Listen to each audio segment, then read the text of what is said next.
Grace Hearts community with my beautiful friend Anita here. This is my girl Mandy Bray in the back from Pages with Purpose and Artsy Lens. And I'm here to talk about creating connection. Because we've come into an age where we don't do that anymore. We don't connect with people. We don't know our neighbors. We don't look out for one another like we could and we should. Right? I'm going to ask all of you to help me out for just a second if I could. If you're seated, can you stand up? Just for a couple minutes, I promise. I know there's a song like that, but I can't sing. All right, now go ahead and sit back down if you have never, ever in your life been hurt. No one's hurt you. You've never been disappointed in yourself or anyone else. Go ahead, sit down. Yeah. Let me ask you this. Have you ever felt alone? If you've never felt lonely, you can go ahead and sit down. If you've never felt loneliness seep into your mind, if you've never been surrounded by humans and felt entirely alone, you can go ahead and sit down. No, right? And I'm still standing too. But here's the really cool part, is if you look around at the people standing around you, these are your people. These are the people who get that. These are the people who feel alone. And that is how we make connection. That's that shared experience. Okay, go ahead and sit down. We're good. Make yourselves comfortable. We live in a time and an era where we are disconnected from everything, right? Social media, like that. We can get everything we want on the internet. We can get a perfect cup of coffee in 2 minutes with an espresso machine. There's no patience needed for any of that. But we're disconnecting from our entire community. We're disconnecting from our families when we're always on our phones at dinner. We don't check in on elderly neighbors. We don't have dinner parties anymore while kids wreak havoc in the basement, making the best memories of our childhoods. Well, most of us don't. Everything is instant, and we're losing ourselves. If you're disconnected from yourself, nothing material will ever fill that sense of worth that you're seeking. Not a car or a house, no designer handbag, no matter how cute Kate Spade makes them, you still feel hollow. And if you're disconnected from yourself, no title is going to give you any purpose. Mrs. Jason Momoa doesn't mean anything if you don't have connection.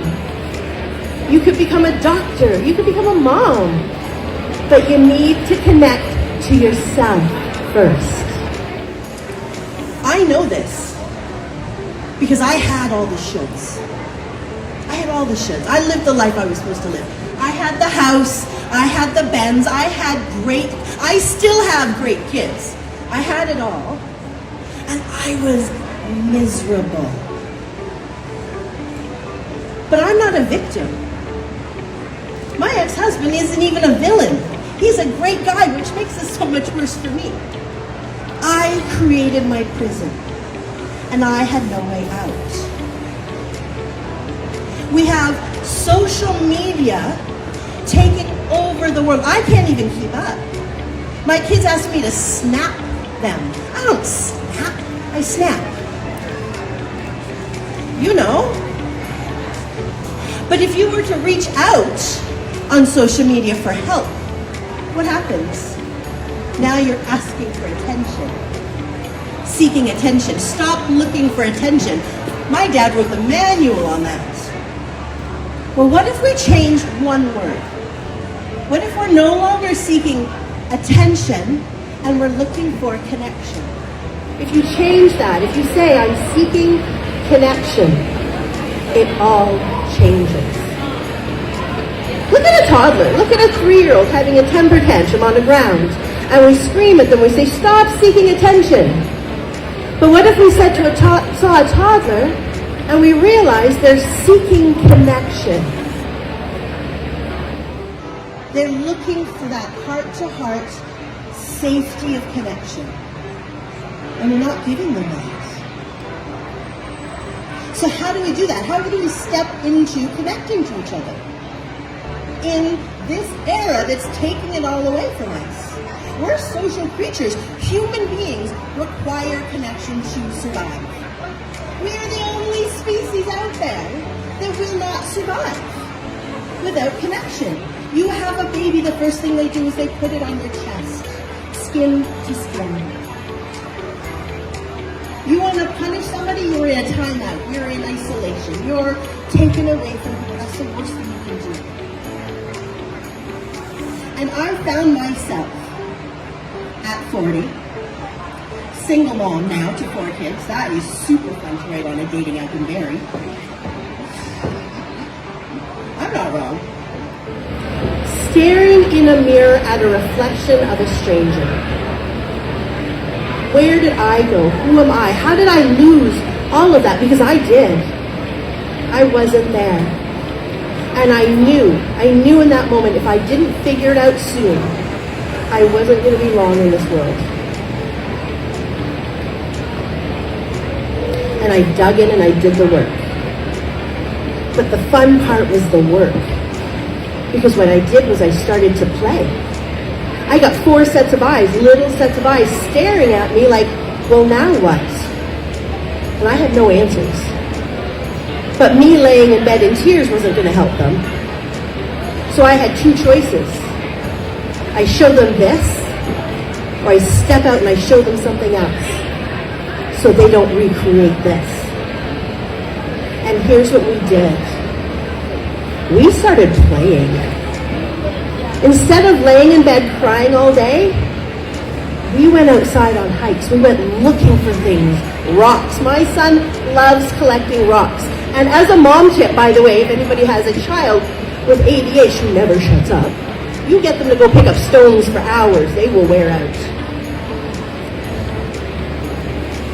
And we got up and we tried to cook new things. And we got it wrong all the time, but that's okay, because that's the fun of it, right? It's the trying and the error. And what did you learn? I learned so much. I learned I really like to be alone. Like a lot. Which is weird when you spend a lot of your life lonely to understand that you like to be alone with yourself. I like cheesy movies. None of that Hallmark stuff. We all know those endings. They're terrible. But you give me Sandra Bullock and Meg Ryan and Keanu Reeves, I am in. I got my pajamas. I'll bring ice cream. We made new foods. We danced to different music. I discovered that I like crystals and the moon. I like kind people a lot.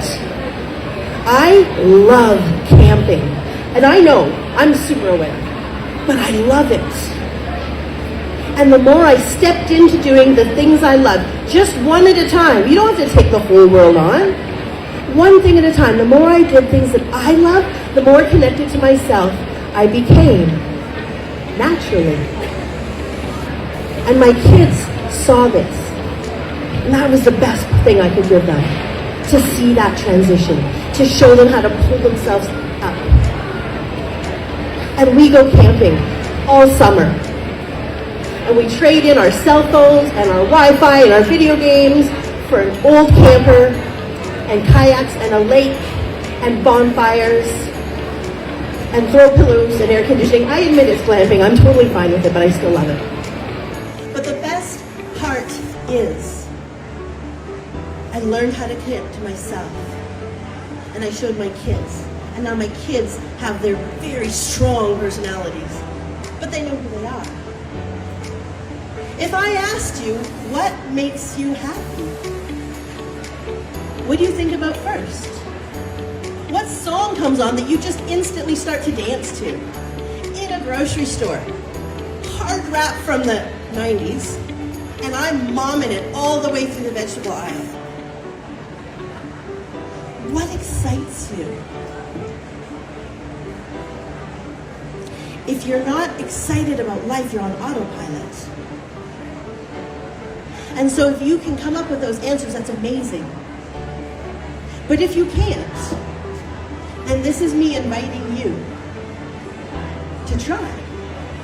To give yourself permission to forget who you should be and play the things you like to play. Color, dance, love your life. My name is Jo Mazgay. I am in booth 169 with my friend Anita and Amanda and Dorota and Cheryl and Ange. And I would love, love, love to meet you all. Thank you very much.